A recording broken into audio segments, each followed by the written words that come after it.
नमस्कार दोस्तों, मैं हूं संजय कथुरिया, प्रोफेसर बड़ा बिजनेस प्राइवेट लिमिटेड। और आज जिस कोर्स के बारे में आपको बताने वाला हूं वो एक पाथ ब्रेकिंग कोर्स है। उसका नाम है फंड रेजिंग।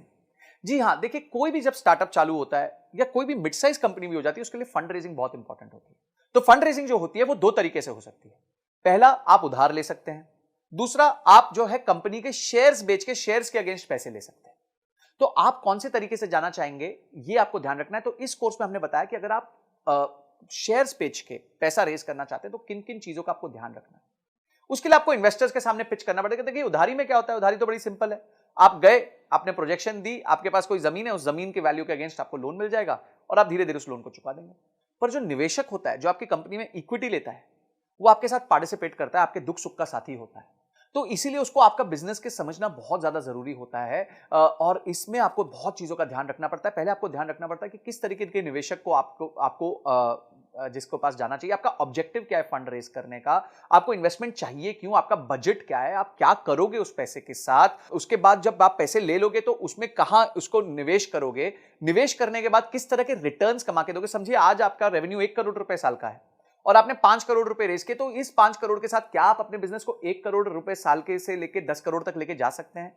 ये सारी चीजें आपको ध्यान रखनी पड़ेंगी, आपको अपने निवेशक को समझानी पड़ेगी, स्टोरी समझानी पड़ेगी कि क्यों आपका बिजनेस इतना अच्छा है। क्या क्या स्टेप्स होते हैं फंड रेजिंग में, बूटस्ट्रैपिंग क्या होती है, बिना फंड रेजिंग के कैसे बिजनेस चल सकता है, इन्वेस्टर्स को जब आप पिच करते हैं तो कैसे करते हैं, कैसे उसके उसके फ्रेमवर्क्स भी दिए हैं हमने, पिच स्टैंडर्ड पिच डेक्स भी दी हुई है कि कैसे पिच डेक बनानी चाहिए।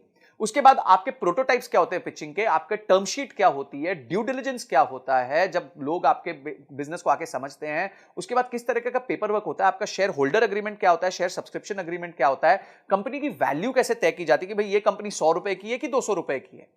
उसके बाद आप एंजल इन्वेस्टमेंट कैसे ला सकते हैं, वेंचर कैपिटलिस्ट को कैसे ला सकते हैं। और उसके साथ साथ हमने ये देखा है कि कुछ अच्छे एंटरप्रेन्योर्स से मिलकर हमने ये पता किया कि उन्होंने फंड रेज कैसे किया था, उनकी जर्नी कैसी रही है, उनके लिए कभी क्या प्रॉब्लम्स आई और उस प्रॉब्लम्स को उन्होंने कैसे सॉल्व किया। और अंत में जाके बॉम्बे स्टॉक एक्सचेंज में घंटी बजानी है, आईपीओ लेके आना है। तो किस तरीके से आप अपने बिजनेस को बिल्ड कर सकते हैं, कि इन्वेस्टमेंट बैंकर कौन होता है, उसका रोल क्या होता है आपके बिजनेस में, और किस तरीके से आपको फंड लाके देता है।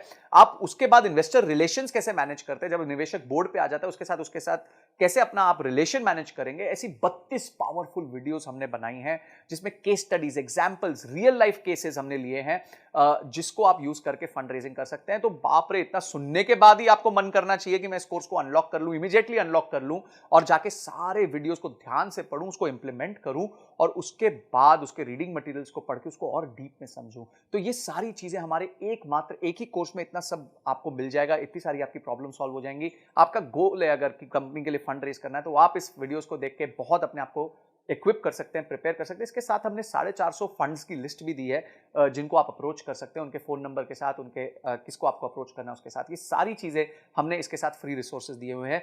तो इमीडिएटली जो है एक्शन लीजिए, क्योंकि एक्शन के बिना कोई परिवर्तन नहीं आएगा, कोई चेंज नहीं आएगा। तो आपने इस वीडियो को देखा, आपने इस कोर्स को अनलॉक किया और आपने ये तय किया कि इस कोर्स को देखने के बाद मैं फंड रेज में और ताकतवर हो जाऊंगा। इन सब के लिए आपका बहुत बहुत धन्यवाद।